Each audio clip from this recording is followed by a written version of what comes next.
Hello, everyone. I'm Paul Glassman, Director of University Libraries at Yeshiva University, and I'd like to welcome you to the Yeshiva University Libraries Spring Book Talk series. This evening, I have the singular pleasure of introducing two of Yeshiva University Libraries' greatest champions, Joanne Jacobson and Lauren Fitzgerald. Professor Jacobson grew up in the Midwest, more specifically Evanston, just north of my old stomping grounds in Chicago, and has lived in New York City for 30 years.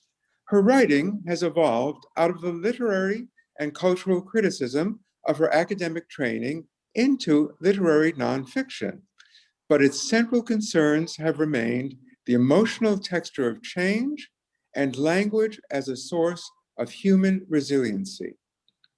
In addition to Every Last Breath, Professor Jacobson has published two books, Authority and Alliance in the Letters of Henry Adams in 1992, and Hunger Artist, A Suburban Childhood. Her writing on topics ranging from American photography to Tupperware has appeared in numerous places. Professor Jacobson holds an A.B. from the University of Illinois, Urbana, and an MA and PhD from the University of Iowa, all in American civilization. She has taught at the University of Iowa, the University of Angers in France, Middlebury College, and Yeshiva University, where she has also served as Associate Dean for Academic Affairs at Yeshiva College.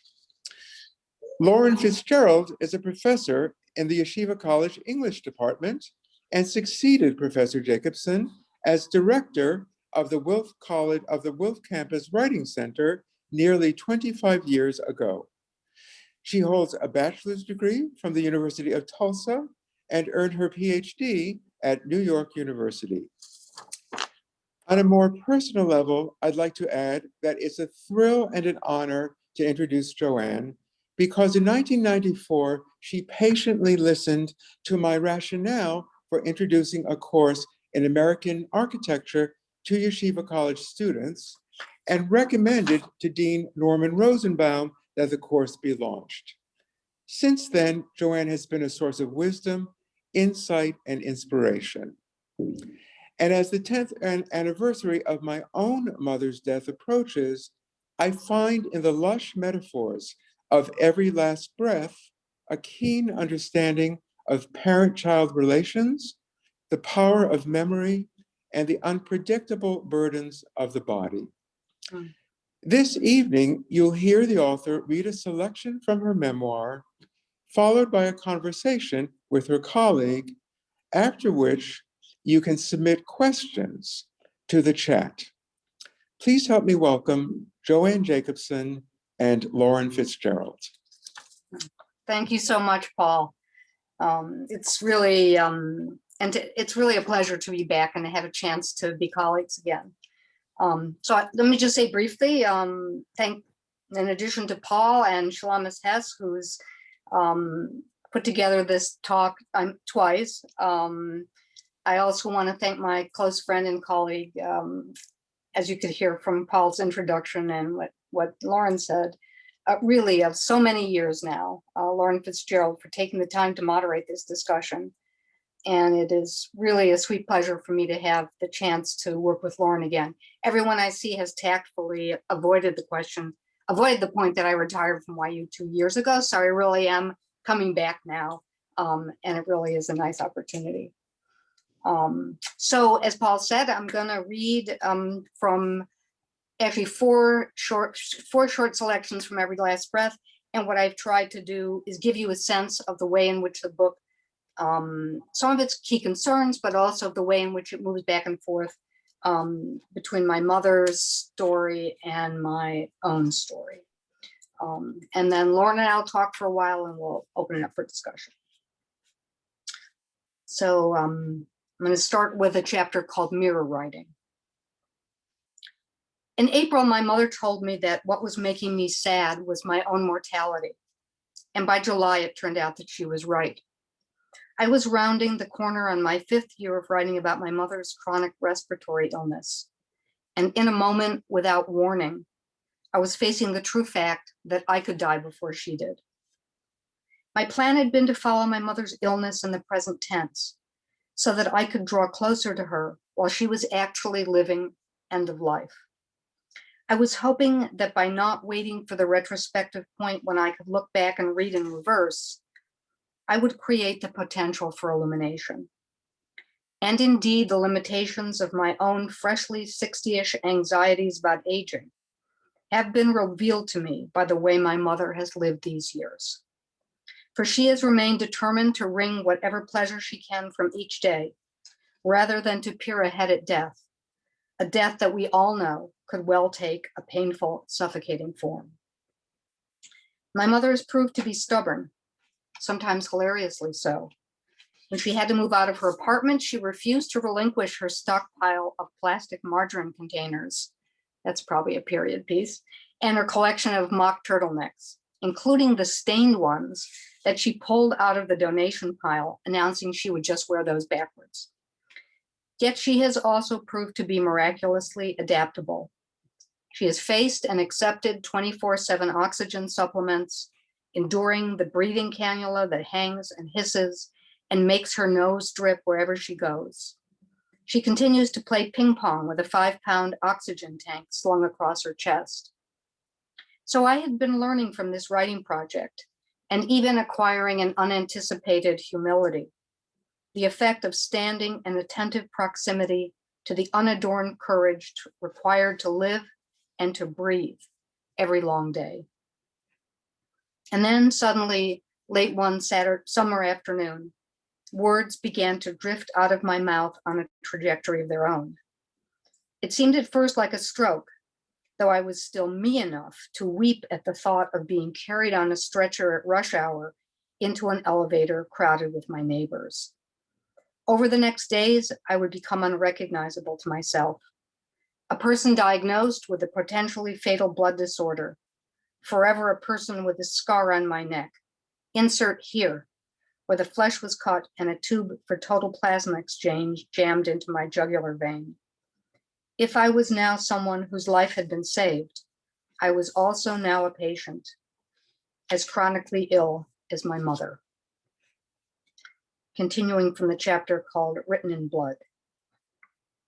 Are you in pain? A nurse asks on my first morning in the hospital. Pain changes everything. I'm glad to be able to answer no, not only because I'm relieved to not be suffering, but also because I'm not ready to see myself in the hurting bodies of the patients all around me. Day and night, I can't help overhearing from the other side of the curtain, doctors telling other human beings that their lives will never be the same. That's a hard load that you've given me, a roommate tells her young doctor. I'm not sure I know how to bear it. Would turning up the volume on my TV be disrespectful, or just the right signal to transmit over the airspace between us my recognition that listening to this conversation is wrong? Good morning, Miss Joanne, the mother of another roommate, a young woman whose excruciating sickle cell anemia has relapsed, greets me. Scratching my dirty hair, outrageously bound in a bright pink band to secure the heavy plasmapheresis tubing to my head, I am disbelieving when I catch sight of myself in the mirror. If Pebbles were hospitalized, I mentally title this image. Who am I now? I'm continuing on page 38. One night, an aide wakes me at 3 a.m. and packs up my small stash of belongings while I wrap my arms around myself in the hospital never-nightness, determined not to cry. They are moving me to the oncology ward, where the staff is better equipped to deal with my rare condition. I pad through the halls, wrapped in a pair of flimsy, wrinkled gowns, back to front, incompletely sealed, exchanging stories about the hospital food with other patients in the lounge. I'm one of them now. I wear the same uniform as they do. If you're following, if you have a copy, it's on page 69. I'm going to read from the chapter called My Mother Gardening. Can you see anything inside? His companions cried out to the archaeologist Howard Carter when he opened King Tut's tomb. Yes, Carter called back. Wonderful things. 4 complete board games, 139 ebony, ivory, silver, and gold walking sticks, 50 linen garments, for the Egyptians believed that earthly human affairs continued in the afterlife, were preserved in the airless, crowded rooms. I wonder what my mother would wish to take with her on such a journey beyond time. Surely she would hope to leave behind the damaged lungs that slowed her down in her 80s, though she has already lived so much longer than the boy king, dead at 19. Without a doubt, she would have her Scrabble board folded up and set beside her, the soft cotton socks still filled with worn tiles, the little wooden racks on which she'd sorted and resorted so many letters, made so many words. And she'd want to take the flowers she had gloriously preserved all her life, the light blue salvia that she'd grown and hung to dry in pipe cleaner bunches over the kitchen sink, the Queen Anne's lace that she'd collected on weekend walks in the country. She always saved the loveliest of the roses from gift bouquets at Mother's Day and birthdays, and gently sank them one by one into finely sifted sand. When she drew them out, the fragile blossoms would be perfectly fixed, hovering forever at the grayish edge of pink. Wonderful things. Even today, when her movement must be frugal, her breath slowed, my mother seeks out her garden in the morning coolness. She carries a trowel and plastic bags from the grocery store that she's saved to collect weeds and dead flowers. She pauses when she comes to the end of the path, assessing what has grown in the sun since the day before, and slowly circles her plantings. She does not think about dying, she tells me when I ask, nor does she think ahead many mornings beyond this one. My mother has no interest in death's deals, in giving up even a little of the time remaining to her in order to set aside beloved objects for a chanced afterlife, much less to furnish a lavish tomb, in sacrificing even for a moment the gift of now that she has been granted. She gently cups a low, fresh flower, something that wasn't open last time she worked in this modest garden. Isn't this what we all dream of?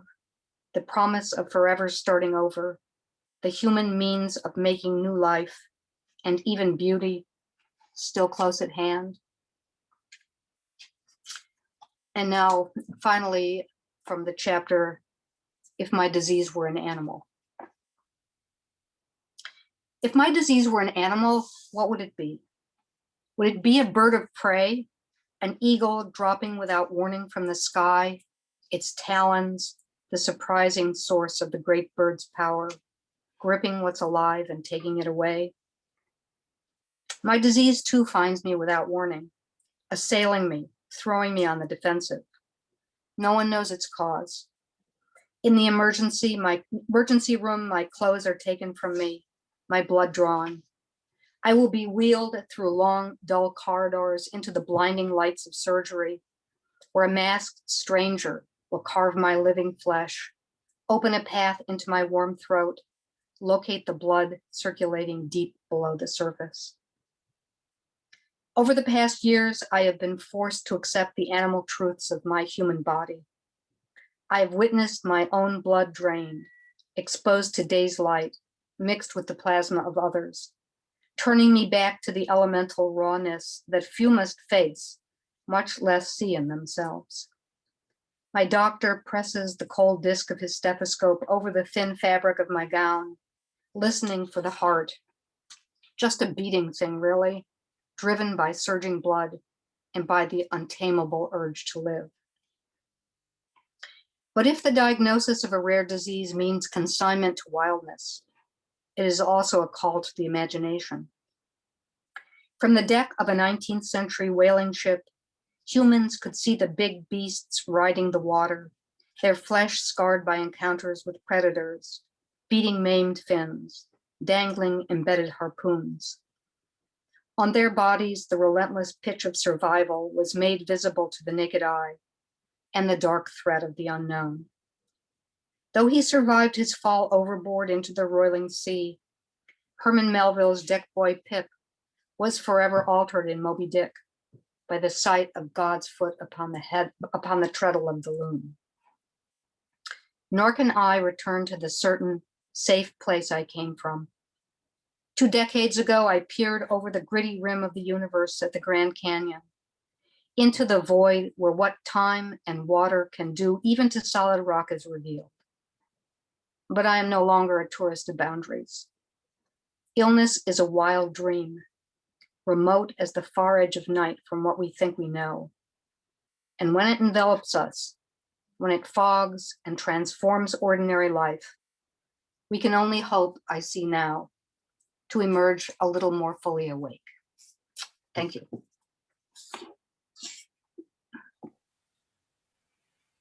Okay, I think it might be my turn to step up to the plate.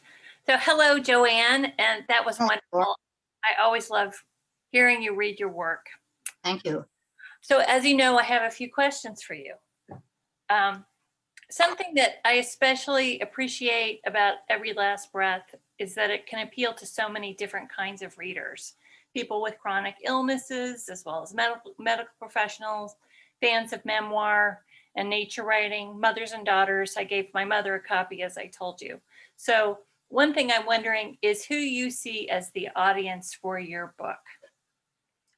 I mean, in a way, a short answer would be all of the above. And I mean, I hope, I guess I should say at the start that, I didn't really start writing a book. My mother reached a point in her respiratory illness that her doctor felt she should be on 24/7 oxygen supplements. And I knew that was going to mean a change in my mom. And it seemed to me maybe I should try to be a witness to that change in my writing. So I made a decision, and you can hear that this is all written in the present tense, even though it's past tense by now. It was past tense as soon as it was finished. So I started writing these little essays about my mom, short essays. And I was kind of going along with that. And then I got my own disease. So, and then as I wrote and I began to see that there was a relationship between these 2 chronic illnesses, that dialogue sort of emerged, and I saw the possibility of actually having a book. I guess one hope I hope that anyone who likes to read essays, anyone who likes nonfiction, anyone who appreciates what I hope is the quality of the language. But I do hope that it will also be a book read by healthcare providers, because I do think that hearing what it's like to be a patient is something that many healthcare providers, particularly the way the healthcare system is structured now, where everyone is basically in a hurry every second, that I hope there's a chance to hear that what it's like to be a patient. I guess I'd add also, now that we've all been surrounded by sickness for a year, I think this book has something to say. I think chronic illness in particular has something to say that is echoed in COVID about the body's vulnerability to illness not being something we already outgrew. So I'd say all of those. I hope that I hope it does have the potential to appeal to a really broad range of readers. And it sounds like you have, at least for one group of readers, a really specific kind of purpose that you'd really, and especially in this particular moment. You were talking a little bit about your process of writing the book, and that life circumstances intervened. And a little bit of, maybe you could say a little bit more about how you adapted and shift gears. I'm kind of interested in, also, does your process change depending on what you're writing? Can you generalize that much? Or is it just kind of, you're in the trenches doing the work, and, So this is something you and I talked about a bit too. I personally, for myself, and it's something I've um, shared with my students and encouraged them at least to give a try at. I think that starting with material in which I recognize kind of in my heart, I recognize there's emotional content there. I recognize that there's an emotional resonance. The first moment, where I saw my mother, walking through her living room, trying to make sure she doesn't trip over this cord behind her. That was a moment like that. And for me, I feel for myself, my best writing has come out of recognizing those scenes rather than starting out, which is, I think, often the case with academic writing, rather than starting off with an argument to make or a point to make. I feel that often what is important about that material is sort of revealed to me in the process of writing about it. So for me, it's always begun with kind of a moment of recognition that there's what to say here, there's what to be moved by here for me, rather than to start off by saying it's really shocking to see my mother have to breathe through,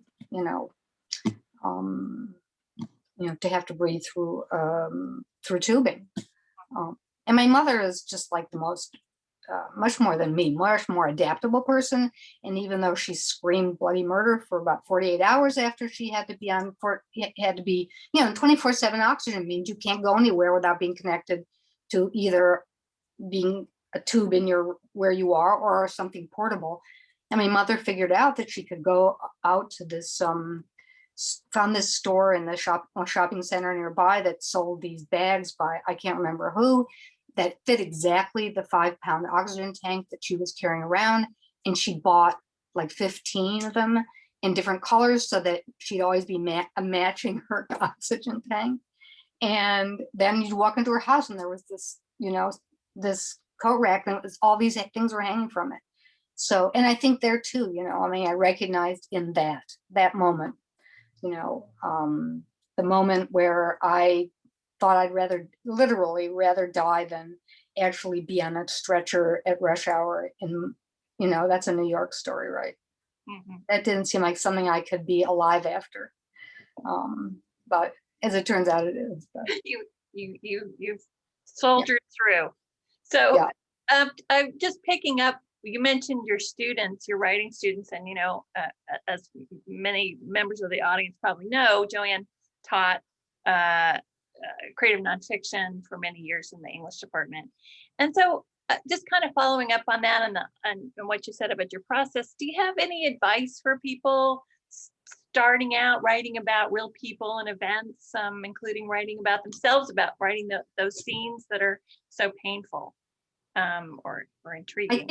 I think I'm not saying this really about myself so much as about my students. I think you have to be willing to be brave to a certain extent. You have to be willing to come into the presence of feelings that you might wish you didn't have, or you might not recognize that you have.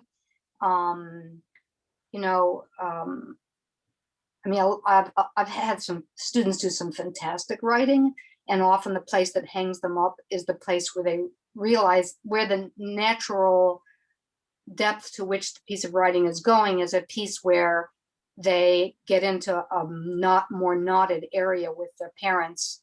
And that's, I had one student where I said, this is always going to be an A-B+ paper until you are willing to unknot this. And that's how the writing for this course is going to be. And he said, I think I'm going to drop this course. And I had to respect that. It's not my job to tell people you have to write these feelings. But I think those knots are places that I think it's hard to do really interesting writing and compelling writing without coming to terms with in some way. But for me, I think, starting with a place that you recognize emotionally is hurts, or you have not necessarily hurts. It could be a place of other feelings. And, I think that, I taught, learned so much from my students at YU. I used to use an assignment that was to write about a scar in your body. And so one of my students wrote an essay that really you would never get anywhere but YU. And that was how, because of his chickenpox scar, he had an imperfection that would be make it impossible for him to be sacrificed in the temple, and that led to a spectacular essay.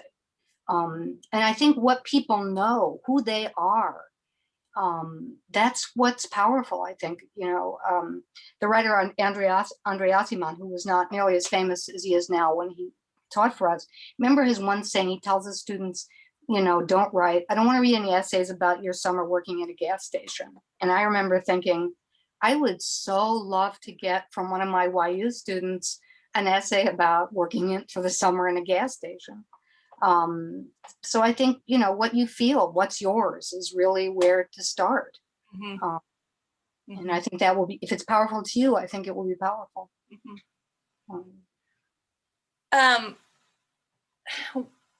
I have two directions I want to go to, but I'm going to follow up on one that I think you were kind of enacting in a way.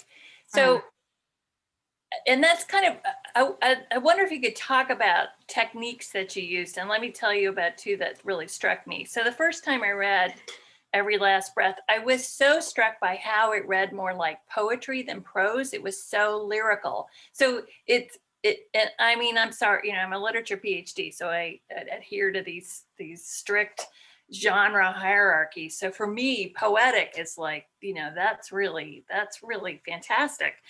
At the same time, though, and you were doing this just now, you're not exactly writing for laughs, and I would never say that, but you're not afraid to use humor, and you're not afraid to put yourself, make yourself the object of your humor, and that which kind of makes you more sympathetic. So is that something that you're consciously sort of balancing or thinking about, or you're just, I don't think so, but I do think, the lyric essay is now a form of its own, and I certainly think these are examples of that. Thinking a lot recently about where the rhythms in my language come from. I think for me, that's a really important part of writing. Pardon me. And I think the fact that I was, I don't want to say a musician because I really was so bad as a kid, but that I played a lot of instruments as a kid. I was okay on the piano, and then I started playing violin, some other instruments. I think the fact that music was such a part of my growing up, and I realize sometimes I'm looking down and while I'm reading and I'm tapping my foot, like I was when I played in the orchestra. And I think that training, that experience would turn out, even though my mother went behind my back and asked my violin teacher to please make me quit, I think that had a really lasting power for me. I thought I was playing violin because my mom wanted me to. I thought my parents, that was their dream, but it turns out it wasn't after I started playing it. I think I think about how many kids play instruments as kids and how little of that ever ends up leading to being very good, or certainly being a professional. And I think for me, one of the things that's really come out of that is a sense of the rhythmic quality of breath. And of course, this is a book about breath in so many ways too. Having my mother's breath interrupted.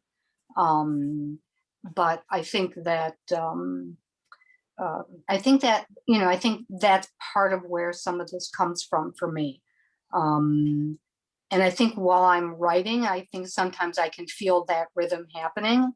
The alternation of a short passage and a long passage, the use of repetition. You would comment on that. I had this one essay where I actually had written it for a journal that was asking for the topic black and white. And I wrote about my mother, the things my mother can and can't do. and then switched over to how that felt to me to be around my mother.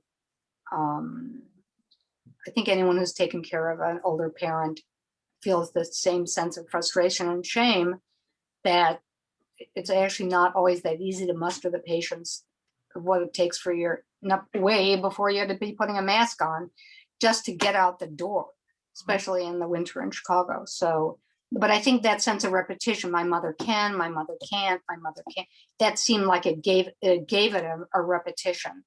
It gave it a rhythm is what I really want to say. And I think, and I think that rhythm went along with her, with the importance of breath. And I think it also went along with me for learning that my mother's illness was a lot more complicated. Her adaptation to illness was a lot more complicated than I thought it was going to be.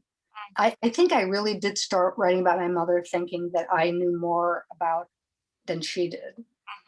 And, like I have a PhD, so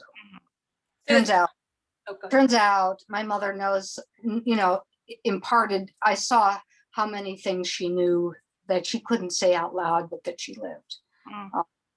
But anyway, I think that for me, that experience of music, and I'd say also that aspiration of music, not just the experience of music, but the aspiration that my prose would have that quality. Wow. Is something I'm becoming really aware of recently. That's interesting, but only recently. So it's not something that, yeah, I don't know. I guess when I first started writing about myself. So you asked if it's okay with you, I'll go to that other part of your question. I found it so hard after years of writing as an academic, even an academic writing about personal narrative. I had hardly ever used the first person pronoun. And the first thing I wrote was this essay about how important reading was to my father. And my father was very, very serious about reading. There's a good example of being so serious that it was kind of hysterical. Sometimes, like our house, we weren't allowed to read encyclopedias because my father said at that time, I don't know if it's changed, encyclopedia articles weren't signed, and my father felt that it was unethical to read anything that wasn't signed. So like my pathetic idea of doing something, wild was to go and read an encyclopedia. But that's where I started, and I ended up with this 5-page piece about my dad and how he passed on his love of reading to me. And I remember giving it to a friend, and that took me a long time to write, a long time, like a year. And though I am a slow writer, and I remember showing it to a friend, and she said, this is a good start, but you need to explode this essay because I'm still wondering, where are you in it? And I think finding nerve to write about your own feelings, for me, that was really hard as a trained academic.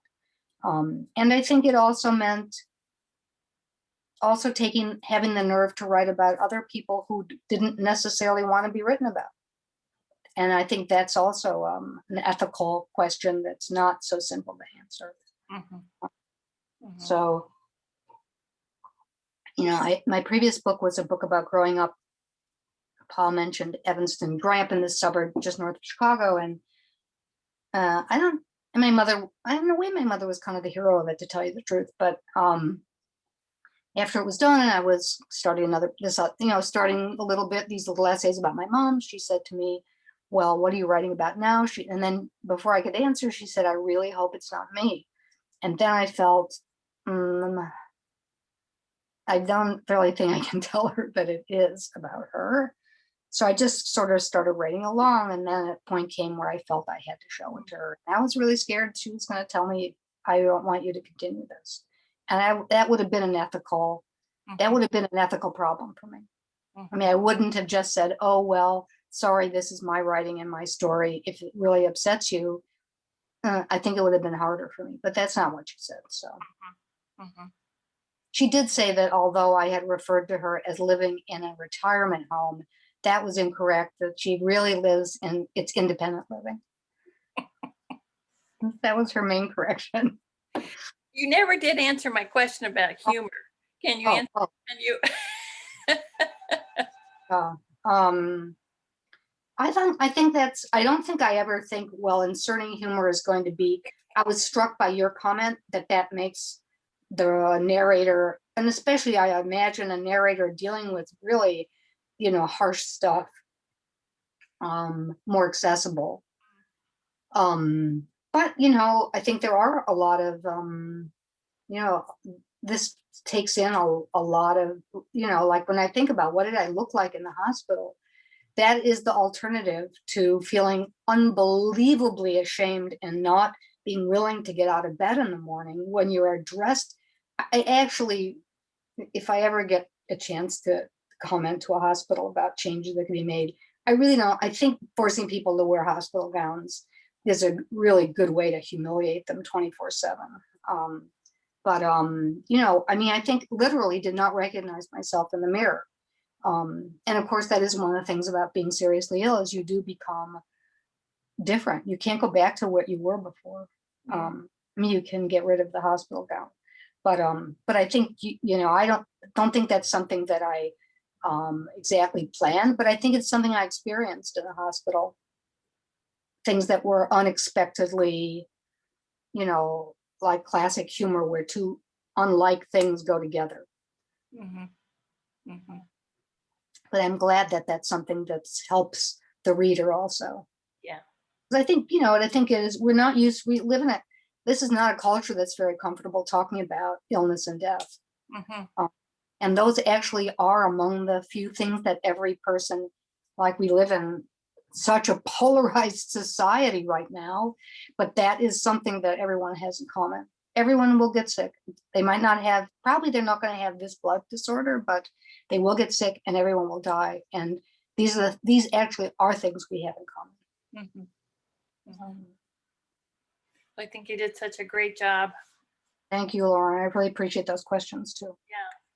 I have more, but I wonder if at this point, do you think we should open it up, or? Does Yeah, anybody, Lauren, I think that's a good idea. Joanne, I was so taken. thank I you. love your questions, Lauren, and as Paul said, you had lush metaphors or something to that effect. It's so apt. If people could just type their questions in the chat, then I can present them. Unless you have a way. I'm not good at this raising hand business, so I figure like if you type it, it'll be more efficient. Anybody have? It's hard to be the first person. Be Yeah. brave. I mean, I still have an extra one if we need. Okay. Yeah. While you're asking, people could type. So, Perfect. I've known I've had the privilege to know Joanne for a very long time. She was really, really important to me throughout my career from the very beginning. And one thing, I met her, she was on her first sabbatical at YU, and she was doing all this personal narrative, and I was so excited about that. That was fantastic. But one thing that you were always able to do, and you're now really able to do it, is carve out time for yourself as a writer. Your writer self has, space. You give yourself that space. So what's your advice for the rest of us?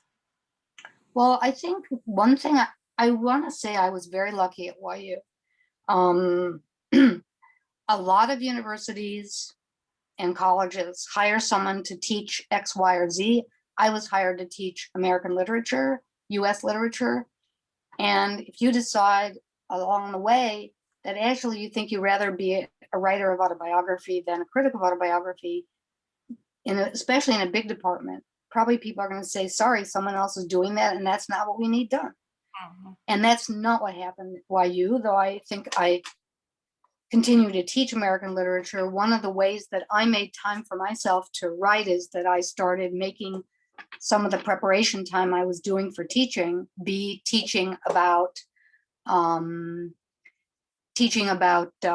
writing. And so I kind of took a flying leap. I actually hadn't taken any creative writing courses. And I'm not sure I mentioned that to my department chair at the time, but and I just started teaching, writing creative nonfiction. And that made a huge difference for me. It made a huge difference for me in creating the time. And it meant that also I would be going along with my students in class, doing the same exercises as they were. And I would share with them the stuff that I was doing. And I would add that although I got tenure on the basis of my first book, which was an academic book, I was promoted to full professor on a different kind of book, on a memoir, and not every university would have done that. So that made a huge, huge difference to me.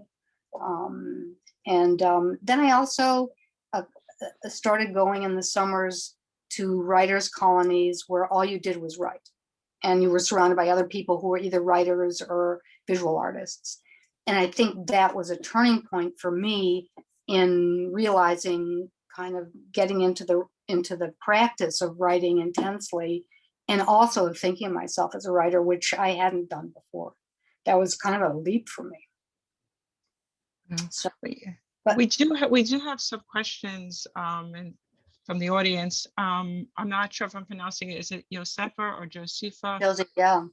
So she writes, it occurs to me that we will be facing a deluge of writing about illness following the pandemic.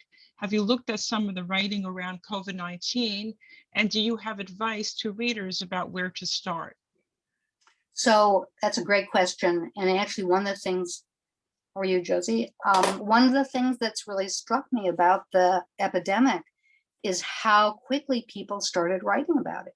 And you look around the New Yorker, the New York Review of Books, the Atlantic, I would say almost every major publication that publishes writing started running a journal, COVID journal, pandemic journal. And I think so any of those publications would have writing, and I can be happy to, and I did a course on a post-Pesach course last year in American autobiography, and I decided that we'd spend the last 3 days just reading those stuff on COVID. I had them also look at, listen to interviews with people who were talking about having COVID or being caregivers. But I think it really tells you something, that one of the first human responses to this turning of our world upside down was writing. So intense. Caregivers writing, residents writing about how this is not what they trained to do. They have no idea what they're supposed to be doing all day long. Parents writing that, I remember we read this great essay. Now it'll take me a minute to remember who wrote it, by a fiction writer who talked about the fact that when she thought about how she would outfit her house for this time, it hadn't occurred to her that she needed more googly eyes, that to be home with a 3-year-old doing stuff at home meant that there were a whole lot of things. Your daughter must be almost 3 now, Josie, but hopefully this is not something you need to be doing. That those are the things that that life was turning out to be unexpected in so many ways. So I'd say I'd be happy if you write to me to give you some suggestions, but if you just write pandemic diary, COVID journals, so much stuff is going to be coming out in anthologies now, I think, because so much really good writing took place. Well, of course, people were stuck at home, and if they didn't have 4-year-olds, they actually had time to do. This is one of the things they had time to do. But also, I think it just tells you something about the relationship between what we feel deeply in, I guess specifically illness, and writing. Though I would also add, I think the last 15 years has been a huge increase in writing about illness, not, even preceding COVID. And I think one thing I want to say about that is that I think so much of earlier American autobiography, which was my field as a teacher, you don't really have the sense that human beings are bodies. Benjamin Franklin comes to Philadelphia, and the kind of classic rags to riches story starts from scratch, puts behind him Puritan Boston, comes to mercantile Philadelphia, recreates the city and himself. But you never have the sense that the body is calling him or limiting him, but in fact that there's this great moment during the Enlightenment where human beings don't have to be bodies anymore. Now they can really be thinking and reasoning and experimenting and inventing.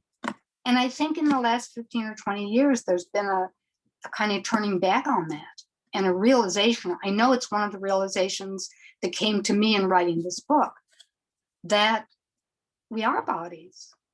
It's not just an afterthought. It's not just some primitive obligation that we outgrew in the modern world.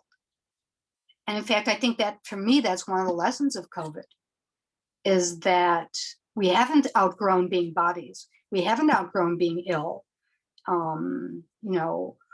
Modernity has not put those things behind us. So I think that relationship between writing and COVID is really interesting. Thank you. We have another question from Chaya Sarah Cantor, who actually helped publicize this event. Okay, and I'll answer it. Otherwise you wouldn't answer. She said, I think when writing about an illness or catastrophe, there is the danger of a happy ending. How to achieve something redemptive or positive without falling into a sentimentality? So I think chronic illness, that's a great question that chronic illness comes up against. And I don't think every disease does have a happy ending. I don't think every story has a happy, every experience has a happy ending. And I do think particularly chronic illness, which really doesn't have an ending. When we think about the idea of a story or narrative moving from A to B to C to D, and then we move towards closure. So you don't have to have read a single illness narrative to be able to answer this question. What would be the climax or the closure that we'd be expecting from a classic version of illness that you in the format that you're describing there? I think it would be getting better, right? You came sick, you went through X, Y, Z, and now you're better. But the thing about chronic illness, and so much of contemporary illness is chronic, I'm not a cancer patient, so I have no right to tell people how to see cancer, but I think many people see cancer also as a chronic illness. I think that really one of the, I think that for me, it seems as though that's not a way of writing about illness that feels like it conforms, that it adequately represents how I've been ill. And I want to say one other thing about that, and that is at least one thing. I think one thing I've learned from being ill and is that everybody is ill differently. Everybody's sick differently. And I think that I couldn't possibly tell you. I've been to meetings of other people that have this illness, this disorder that I have, and they all have really different stories. And most of them have stories that are a lot sadder than mine, which turns out to be not very sad at all. So I think that for me, that is one of the things that I really learned from being ill, is that seeing that for many people, it's crucial to draw out of the experience of being ill, not necessarily a happy ending, but a lesson. It's not how I've experienced illness. It's probably not who I am, but I think for some people it is. But I do think, I say you use the word danger, and I think, so I'm going to be very careful on what I'm about to say. For me, one of the most influential critical books I've read is a book called Holocaust Testimonies by a guy named Lawrence Langer. And what he does is he's interested in the question, and I don't want him not equating anything I've experienced, believe me, things to do with the Holocaust. But his interest is, he goes back to these tapes that were kept with interviews at Yale. The question he's interested in is what makes people reluctant to tell their story. And of course, he said, one thing that makes people reluctant is it's painful. They might not want to go back to that. But what strikes him is that often he feels people are reluctant to tell the story of their experience in the camps, precisely because it is too easy for narrative to give something coherence and meaning when what was most deeply traumatic about that experience was that it wasn't meaningful, that it didn't have a reason, that no one could tell. Why did my sister go this way and I went that way? And to try to create narrative, he felt, for some people felt, as though it was an abandonment of what was most traumatic in the experience. So I think a lot of discussions taking place now about not just, there's this whole field called medical narrative, and it's very interesting. And one of the things about it is that it tries to get patients to tell their stories and to get doctors to listen to them more carefully. But I think that now there's a kind of discussion that more parallels what I just said, and also thinking about maybe some things can't always be converted into a story, because story by its nature is form. We hunger for it, right? There isn't a culture on earth, a religion on earth that doesn't have a story about its origin, right? We hunger for that. But, that hunger isn't always, maybe that comes at a cost sometimes.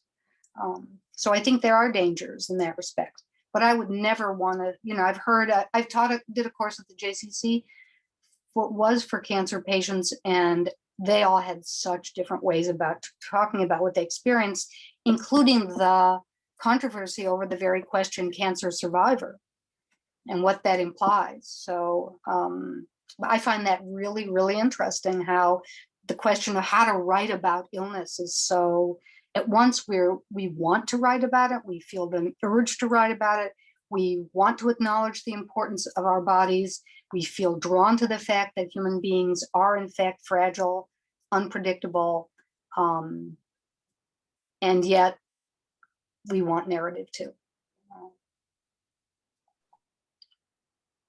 I hope that's an answer. This was so powerful. I have a question. When are you going? Thank you for calling on me. When will you be giving an adult Zoom writing class? Because I want to take it. I guess if someone asked me to. I just asked you. Anybody second that? I thank you. That's very. Oh, Aviva Edelstein cycles it. Oh, well, hi, Aviva. It's been a while.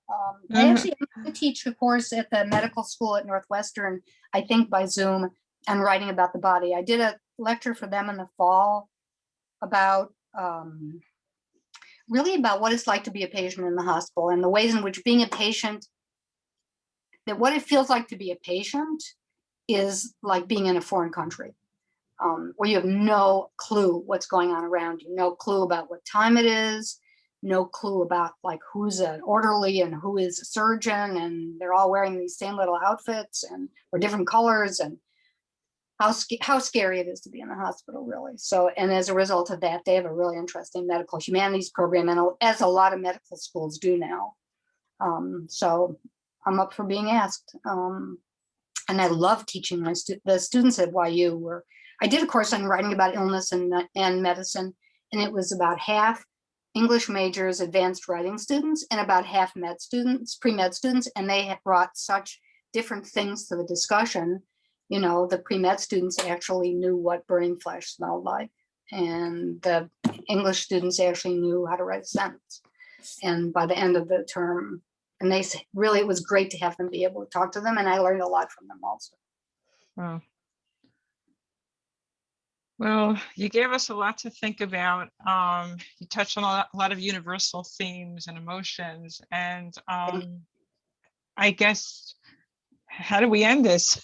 So anything I say will be anticlimactic, but I do want to just give a shout out to JB, who did all the technical aspects and always does the technical aspects of all our book talks. And just thank you all for coming out. I mean, even though you're home or wherever you are, you chose to come to this event, and there are a lot of competing things going on. So thank you for coming Thank to this. And thank you so much, Joanne and Lauren. This was really, I really enjoyed it. Usually I'm like all tensed up, but this was, I could relax and listen to the reading. So Great. thank you for Well, that. may everybody's, here's a good ending. May everybody stay well now. Get your shots, get your vaccinations, and I'm very grateful to have had the opportunity to talk and to have you guys as discussion, especially Lauren in particular. You know, I was very, I miss a lot about being at YU and being in the English department, having students and colleagues. So this is really sweet for me. Thank you very much. Thanks for You're asking. welcome. Thank you, everybody. Thank you. So long.